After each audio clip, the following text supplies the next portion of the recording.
Bonjour à tous, je suis Johanna Cohen du cours Anna. Le cours Anna est une école des arts de la scène située à Neuilly-sur-Seine, Boulogne-Billancourt et Paris 16e.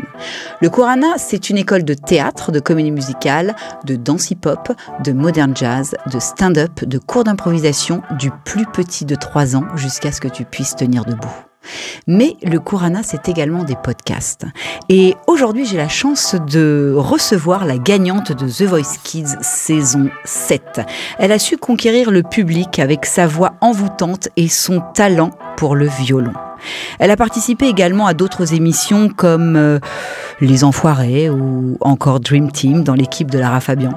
Par la suite, elle sort plusieurs singles comme Gravite, qui atteint plus d'1 million de vues sur YouTube. Aujourd'hui, elle vient nous parler de son nouveau single contre le harcèlement. S'il vous plaît, veuillez accueillir Rebecca. Bonjour Rebecca. Bonjour. Est-ce que je me suis plantée sur mon intro ou pas ? Non, tranquille, hein, ça va. Tranquille, elle m'a dit tranquille. Est-ce que je peux finir par wesh ? Si tu veux. Bon, en tous les cas, merci pour avoir répondu déjà que tu serais présente aujourd'hui. J'en suis hyper contente et hyper fière. Avec plaisir. Voilà, 14 ans et un talent de dingue. Bon, en tous les cas, moi, je t'ai connue grâce aux réseaux sociaux et je t'avais également invitée pour la Tzedaka, tu te souviens ? Et je me rappelle très bien, c'était incroyable. Alors, est-ce que tu peux déjà commencer à nous raconter un peu ton parcours musical ? Ça a commencé quand ? T'avais quel âge ? Alors, j'ai commencé à chanter à l'âge de 8 ans et demi. Et de base, je chantais pas pour chanter. Enfin, avant The Voice, j'avais jamais fait de concours de ma vie. The Voice, c'était vraiment mon premier concours. Mon oncle, il travaille dans la musique et il m'a dit que je chantais bien. Et au début, moi, j'ai cru c'était juste un petit compliment pour faire plaisir. Tu vois, c'est de la famille et tout. Mais en fait, non, il m'a présenté un prof de chant qui m'a dit si jamais je te donne des cours, l'année prochaine, je t'inscris à The Voice. Et c'est comme ça que ça a commencé. Après, j'ai fait The Voice, j'ai fait les castings. Et c'est à partir de là que j'ai commencé à sortir ma chanson Gravite et que j'ai fait tous les événements que tu as pu citer avant. Voilà. Ok, donc tu avais envie de... quand on t'a proposé ce fameux casting de The Voice, t'as pas dit non. Tu t'es dit, ok, j'y vais, ça peut être une opportunité ? C'est pas tous les jours qu'on me propose de faire The Voice, du coup on s'est dit pourquoi pas, ouais ça marche, au pire ça marche pas et on aura tenté quoi. Et là t'avais quel âge ? Et j'avais 9 ans. 9 ans. Ouais. Petite pression ou pas ? Quand j'étais petite, je réalisais même pas, donc il y avait pas de pression, j'y allais comme ça et c'est passé. Hein. Et j'ai envie de te dire, de 9 ans jusqu'à 14 ans, on a zéro pression là aussi. Là ça va. Cool, j'ai l'impression que tu prends tout, j'y vais, je me prends pas la tête et ça sert à rien de se prendre la tête, hein, ça complique les choses. Alors, aux auditions à l'aveugle, tu as chanté Comme toi de Goldman, avec une petite particularité, tu étais accompagnée d'un violon. Oui, c'est ça. Du coup, je fais du violon depuis que j'ai 4 ans au Conservatoire de Cannes. Et ça m'a toujours accompagnée un peu partout. Donc, on ne peut pas chanter et jouer du violon en même temps. Mais j'ai quand même fait les deux parce que d'abord, j'ai joué du violon. Après, j'ai chanté, j'ai rejoué du violon et j'ai fini par chanter. Donc, voilà, c'était grave sympa. Et c'est un violon qui ne te lâche jamais ? Non, je continue toujours le violon. Je suis toujours au conservatoire. Donc, je fais du classique et j'essaye aussi de m'accompagner sur les chants que j'apprends. Donc, voilà. Magnifique. Les 4 coachs se retournent. Et là, on choisit Patrick Fiori. Alors, j'ai hésité entre Patrick Fiori et Soprano. Mais le truc, c'est que vu qu'au battle, c'est le coach qui choisit le titre qu'on va interpréter, j'avais peur que Soprano mette quelque chose un peu plus rap, qui c'est pas trop mon délire. Du coup, j'avais peur de me planter. Et du coup, par stratégie, j'ai pris Patrick après. Par la suite, on t'annonce que tu as gagné. On veut savoir les émotions de Rebecca, ce fameux moment où tu apprends que waouh, ça y est. Je vais pas mentir, je m'y attendais pas vraiment parce qu'il y avait beaucoup d'enfants et ils avaient tous énormément de talent, c'est pour ça qu'on était tous d'ailleurs à The Voice. Et ils avaient tous eu un parcours musical que j'avais pas eu, ils ont fait des scènes, etc. Donc je me suis dit que peut-être ça leur donnait un avantage, sauf qu'en fait pas du tout. Et quand ils ont annoncé que j'avais gagné The Voice, j'étais trop excitée, je voyais tout le monde en train de pleurer, mais moi je pleure pas, moi je saute partout en fait. Hyper contente. Ton moment préféré de l'émission? C'est quand on m'a dit que j'avais gagné The Voice. Il n'y a pas meilleur moment. On m'avait posé la même question en plus le jour du tournage. Quel est ton moment préféré? C'est le moment où on t'annonce que t'as gagné, quoi. Il n'y a pas un moment où t'as partagé peut-être avec Patrick Fiori ou un candidat? Ah si, il y avait aussi les battles au moment où on fait les révisions. Donc il y avait Michael Young et il y avait Patrick Fiori et il y avait du coup les personnes avec qui j'ai fait les battles. Et franchement, c'était grave un bon moment. En plus, j'étais tellement petite que j'étais plus petite que le piano. Du coup, ils m'ont mis sur une boîte, je rigole même pas. C'était super drôle, franchement. Est-ce que tu as encore gardé des liens avec certains candidats? Alors, des candidats de ma saison, pas vraiment. Surtout ceux qui étaient en finale, un peu comme Zoé Closure ou Sarah Irania. Je suis toujours un peu en contact avec elle, mais pas plus que ça sinon. Tu fais ta vie? Ouais, mais on se soutient quand elle lance des projets, etc. Je vais toujours mettre un petit commentaire pour être gentil et tout, et elles font pareil avec moi. Donc, voilà. Il faut. Après The Voice Kids, qu'est-ce qui se passe? Tu sors ton premier single en 2021, Gravite. De quoi parle cette chanson? Alors, Gravite, c'était plutôt une chanson, on va dire, joyeuse, un peu pour l'été. Et franchement, c'était grave sympa parce que moi, je l'ai kiffé. C'était ma première chanson. Elle n'est pas du tout dans le style que je fais maintenant parce que c'est de la pop. Mais en fait, je l'aime beaucoup. Pas forcément pour le titre en lui-même, mais c'est parce que c'est le premier que j'ai fait. Et je me dis que c'est ça un peu qui m'a lancée. Et du coup, c'est pour ça que je l'adore parce que c'est mon début, quoi. Donc tout ça, tu es à l'école. Nous sommes d'accord. Oui, c'est ça. Comment ça se passe? Les relations copains-copines, le regard des autres? En fait, ça a été compliqué, on va dire, aux copains-copines, comme tu as dit. J'ai dû faire le tri dans mes amis, puisqu'il y avait de la jalousie. Je pensais qu'on allait me soutenir, mais ça m'a permis de vraiment trier mes amis et voir ceux qui sont là par intérêt, par jalousie. Enfin, vraiment, ça n'a pas été ouf la première année, mais après, ça s'est calmé et c'était bon. Donc, tu as fait du nettoyage, tu as sélectionné, tu as gardé ceux qui étaient vraiment là. On a dû faire ça, mais toi. Après, comme on m'avait dit, les amis, ça se compte sur les doigts d'une main, et c'est vrai, hein, parce que... Je te confirme. Oui, c'est vraiment vrai, quoi. Par la suite, tu sors un autre single, quelques années après, qui s'appelle Tant qu'on s'aime. Ça parle de quoi? Donc celui-là, c'était un message pour la paix dans le monde. Donc cette chanson, déjà, je l'ai interprétée en plusieurs langues, en français, en anglais et en espagnol. Et j'étais, à chaque fois que j'allais quelque part, je faisais un couplet dans une langue différente pour essayer de montrer que cette chanson, vraiment, elle est ouverte à tout le monde, à toutes les religions, à n'importe qui, pour que tout le monde puisse l'écouter. Et c'était vraiment un message de paix, donc voilà. 14 ans, intelligente, quadrilingue, qu'est-ce qu'on peut... c'est gentil. Aujourd'hui, tu sors un nouveau single qui s'appelle « Si tout vole en éclats contre le harcèlement ». Exactement. Est-ce qu'on peut entendre un petit morceau de la chanson, voire toute la chanson? Ça me ferait tellement... D'accord. Voilà. Ok.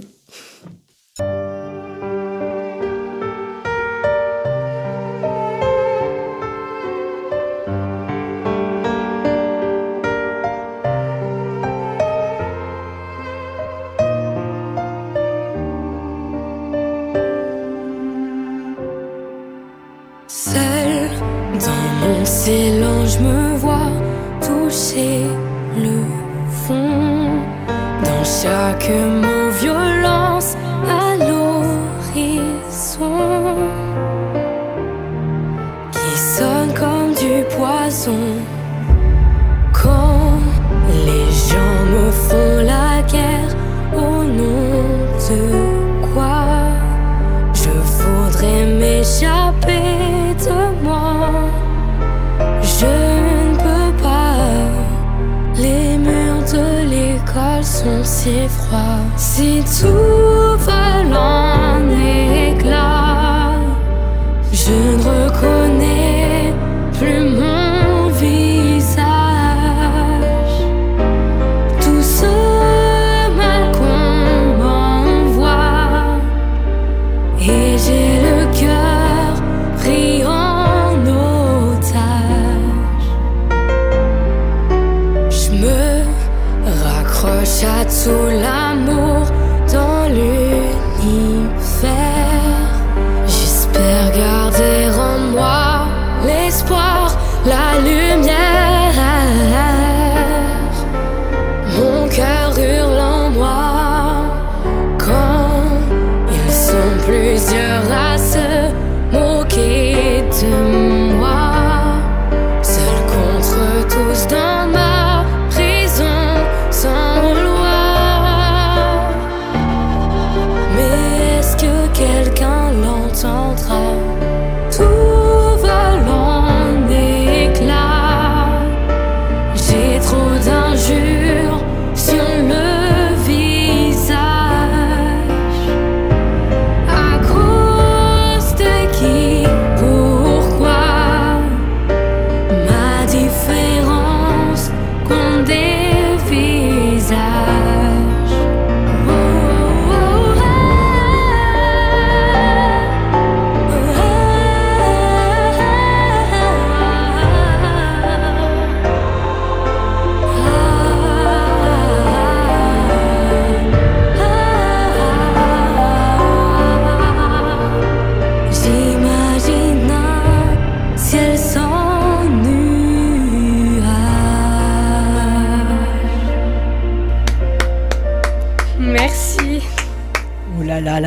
là, j'ai la chair de poule. Merci. Mais merveilleuse. Tu es merveilleuse. Tu as une voix Merci, c'est incroyable. trop gentil. Vraiment, mais waouh, quoi. Écoute, tu milites avec Miel, qui est la cofondatrice de l'association Link. Explique-nous un peu ce projet. Alors déjà, j'ai décidé de faire une chanson sur le harcèlement parce que c'est un sujet qui touche beaucoup trop de personnes et il y a beaucoup plus de problèmes que de solutions et on essaie de faire passer un message pour faire comprendre que le harcèlement, ça y est, stop, il y a beaucoup trop de personnes qui souffrent. Exemple, on avait regardé un peu les statistiques et il y a 4% des lycéens par établissement qui se sentent... harcelés. Et à mon avis, c'est seulement ceux qui l'ont déclaré. Parce qu'il y en a d'autres qui, à mon avis, le subissent et qui n'en parlent pas. Donc, les chiffres doivent vraiment monter. Du coup, c'est pour ça qu'on a décidé de faire une chanson sur ça. Alors, Miel, du coup, elle est cofondatrice de l'application et de la fondation Link, qui est une fondation pour la santé mentale. Et vu que le harcèlement, du coup, c'est quelque chose qui peut vraiment impacter la santé mentale, ça peut être du cyberharcèlement, du harcèlement à l'école, etc. On a décidé de faire un partenariat ensemble. C'est elle qui te l'a proposé ? Alors, pas du tout. Déjà, j'ai rencontré Miel, du coup, grâce à son application. Elle a sorti son application en septembre et elle m'a invitée à son événement de lancement. Et c'est là qu'on a commencé à parler du projet. Et ils ont tout de suite été ouverts d'esprit. On a tout de suite parlé et tout de suite, ils ont accepté. Donc après, on a tourné le clip à Cannes, au conservatoire. Et j'ai invité... Vous avez appris aussi la langue des signes. Ah oui, exactement. On a dû apprendre la langue des signes. Franchement, ça, C'était pas facile, mais on a rencontré une petite qui parle couramment la langue des signes et elle nous a donné un peu comme des cours et franchement, c'était grave sympa parce que c'était une nouvelle expérience. On parlait une langue de plus, donc voilà. Donc, elle n'est pas quadrilingue. Je sais pas comment ça se dit quand je sais plus. on parle une langue de plus, voilà. On va dire ça comme ça. Donc, expérience de fou. Et Ouais, donc là, tu es très, très investie avec elle ? Non, vraiment, ça s'est super bien passé. On a tourné le clip à Cannes. On l'a tourné en une journée. Donc, c'est ça qui était dur parce que c'était vraiment la course. On a commencé à 8h, on a terminé à 19h. Franchement, c'était vraiment compliqué de garder la même énergie toute la journée. Surtout que ce jour-là, à Cannes, il a fait très beau. Donc, ça, c'était un plus pour nous. Si jamais il pleuvait, ça aurait été galère. Et Miel, elle est venue à Cannes une journée spécialement pour le clip. Et le soir même, elle est repartie. Donc, c'était vraiment la course. Et vu qu'on a tourné ça dans un établissement, du coup, c'était le conservatoire, on faisait comme si on était dans une classe, comme si on était des élèves et moi je jouais l'élève du coup qui subissait du harcèlement et ça a été dur de rester sérieuse parce que même si c'est un sujet fort, j'étais entourée de tous mes potes, on était dans un établissement, faut se dire que c'était galère de garder l'énergie et la concentration, j'avais envie de rigoler tout le temps, surtout que moi d'habitude je suis une personne qui me laisse pas faire, donc là je vais me faire marcher dessus, pousser et tout, moi j'étais pas d'accord. Hein. C'est un rôle de composition. Non oui vraiment. Tu fais un peu de théâtre ? Alors non, enfin j'en fais pas plus que ça, j'ai jamais vraiment été dedans, mais ça m'intéresse, donc peut-être plus tard ça m'intéresse vraiment, donc voilà. Je connais une super école, le cours Anna. Est-ce que oui, je sais, j'en ai déjà entendu parler, je trouve que c'est plutôt pas mal. C'est pas mal, non ? C'est pas mal. Écoute, on t'invite quand tu veux. Avec plaisir. Dis-moi une chose, quel thème tu aimes aborder pour écrire une chanson ? Parce que je sais que tu écris aussi. Alors, est-ce que je dois là parler de ce que j'ai pu chanter ou ce que je compose ? Ce que tu composes ? Alors... en général, c'est plutôt des chansons tristes où j'essaye vraiment de faire passer un message. C'est toujours à la première personne du singulier, ça peut paraître bête de dire ça comme ça, mais c'est toujours moi qui raconte l'histoire. Je raconte pas l'histoire pour quelqu'un d'autre en disant elle avait fait quelque chose. Non, j'essaye toujours de raconter mon histoire. Donc après, on raconte soit un événement qui m'est arrivé dans ma vie, soit quelque chose que j'ai pu ressentir et je me base sur mes émotions tristes ou joyeuses et c'est à partir de là que je commence à composer. D'ailleurs, j'ai composé il y a pas longtemps une chanson. Donc il y a pas longtemps, on a déposé les paroles. En fait, est-ce que tu connais la chanson Taxi de Angèle ? Ah oui, oui. Alors, j'ai repris sa mélodie et j'ai réécrit les paroles. Donc ça, c'était pour commencer, c'était de base juste pour m'entraîner parce que je trouvais ça sympa. Et on peut pas avoir la 3 notes, là. Ah, j'ai pas trop envie de le faire, mais le jour où on commencera vraiment à le sortir, avec plaisir, je le ferai. Tu reviendras. Non, oui, avec plaisir. Les Enfoirés. T'es au courant quand même que tu es la seule enfant qui a débarqué dans cette émission-là ? Non, oui, c'est une dinguerie. Ça existe pour les enfants aussi. C'est une dinguerie, wesh. C'est une dinguerie. Comment ça s'est passé ?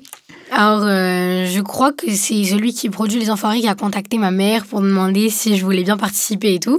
Et franchement, c'était grave sympa. J'ai rencontré du monde et tout.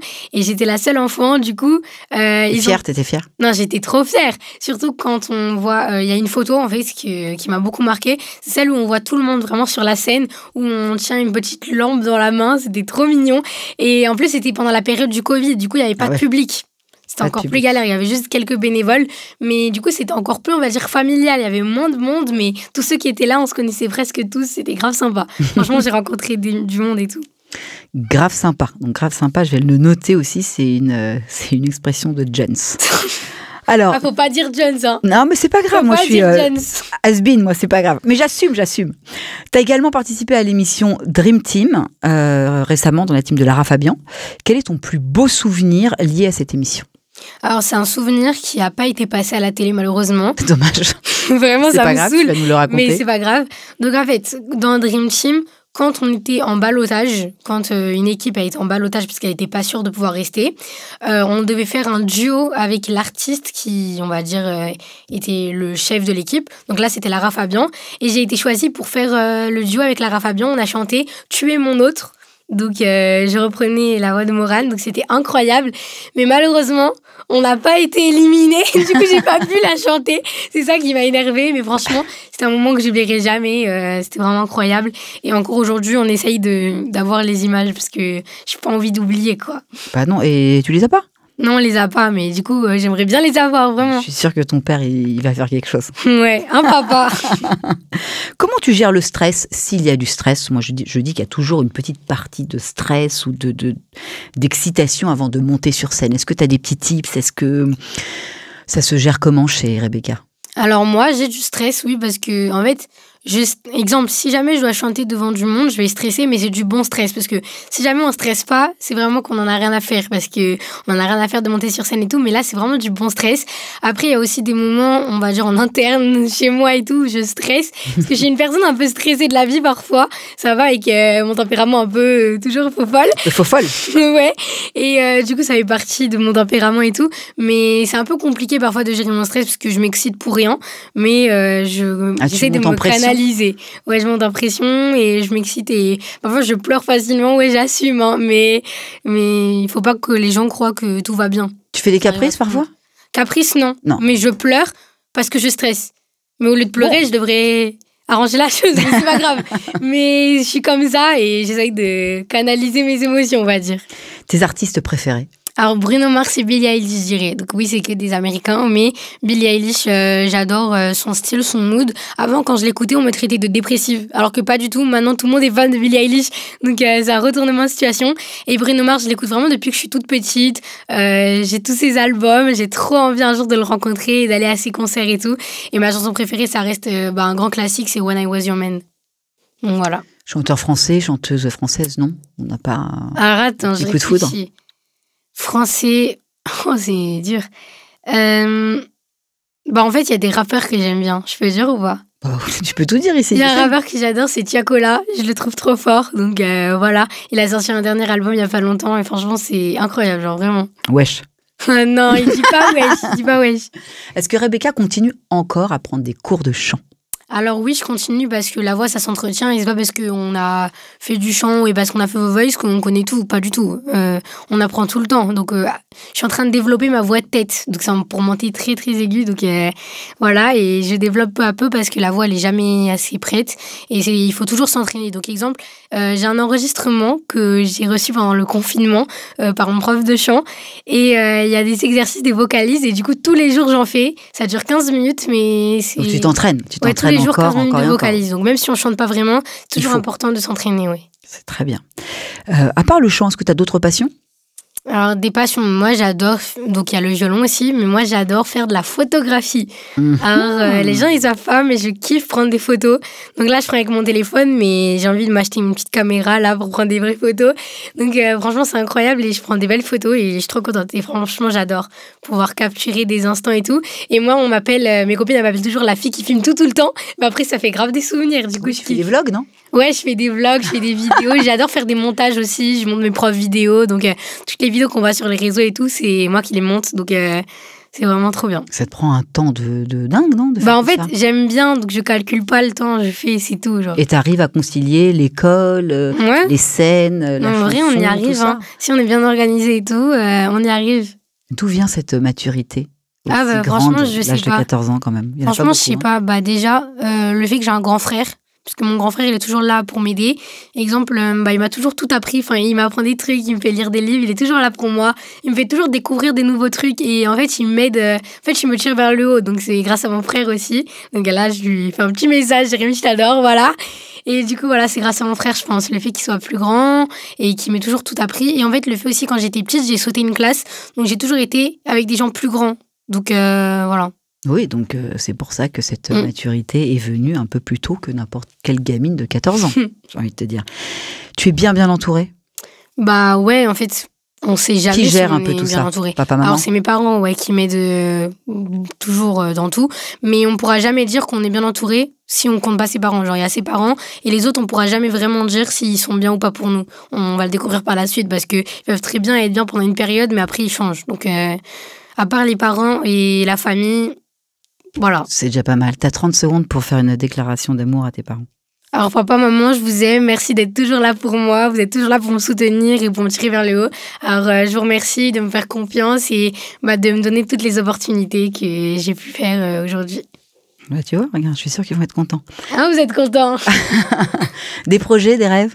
Alors oui, je vais bientôt sortir d'autres chansons. Donc là, c'était un single, donc c'est la première chanson d'un EP qui va arriver. Donc j'ai d'autres titres qui vont bientôt sortir. J'ai aussi des passages à la télé qui vont passer, mais j'ai pas le droit d'en parler. Ok. Et voilà, du coup je compose et j'espère pouvoir commencer à vraiment écrire mes propres chansons. Voilà. Même si tu n'as que 14 ans, est-ce qu'on peut avoir 1 ou 2 conseils que tu pourrais donner à quelqu'un qui voudrait se lancer dans le chant? Moi, je pense qu'il faudrait se lancer quoi qu'il arrive et pas avoir peur du regard des autres parce que quoi qu'il arrive, quoi qu'on fasse, que ce soit bien ou mal, tout le monde va toujours nous juger. Donc, autant se lancer et qu'ils nous jugent ou pas, ce sera toujours pareil. Donc, autant se lancer. Ça marche, tant mieux. Ça marche pas, au moins, on aura essayé. Il faut persévérer. Voilà, je pense. Moi, je dis bravo. Moi, je dis qu'on va tout de suite passer un petit speed quizzing, si tu es d'accord. C'est quoi? T'es prête? Ouais, allez. Je sais pas ce que c'est, mais je suis sûre que ça a l'air grave bien. On y va. Wesh. Alors, chanter en solo ou en duo? Duo. Scène ou studio d'enregistrement? Scène. Écrire tes chansons ou interpréter celles des autres? Ça dépend, mais j'irai écrire ces derniers temps. Mais ça dépend en fait. Si la personne elle a écrit une chanson avec des vraies paroles et tout, interpréter. Parce que moi j'interprète, mais j'ai envie d'écrire. Voilà. Piano ou violon? Violon. Chanter en français ou en anglais? Anglais. Écouter de la musique ou jouer de la musique? Écouter de la musique. Chanson joyeuse ou triste? Triste. Écouter des musiques que tu aimes ou découvrir des nouveautés? Découvrir. La chanson qui te met de bonne humeur? Alors, de bonne humeur. J'ai pas vraiment de chanson qui me met... Ah si, il y a Gata Only. C'est une chanson en espagnol. Vas-y, tu peux me faire juste la non, mais c'est une chanson un peu rap et tout. Je vais pas me mettre à rapper, mais... Vas-y. Attends. Alors, tu t'exclus comme ça. Je peux pas te le faire écouter? Ouais, vas-y. Vas-y, attends. Non, tu veux pas me faire écouter. Je veux que tu chantes 3 notes. Alors, attends. Je peux chanter l'autre? Ouais, vas-y. Ça s'appelle Mala. Que tengo que hacer pa que tu seas mi mujer. Baby, mete que tengo que hacer. She say mi neva. C'est ça. C'est super drôle, je chante de l'espagnol, là. Bon, c'est pas grave. Pour des cours de théâtre, on va au Kurana ou on va au Kurana? Kurana. Bah voilà, j'ai envie de te dire. C'est le mieux.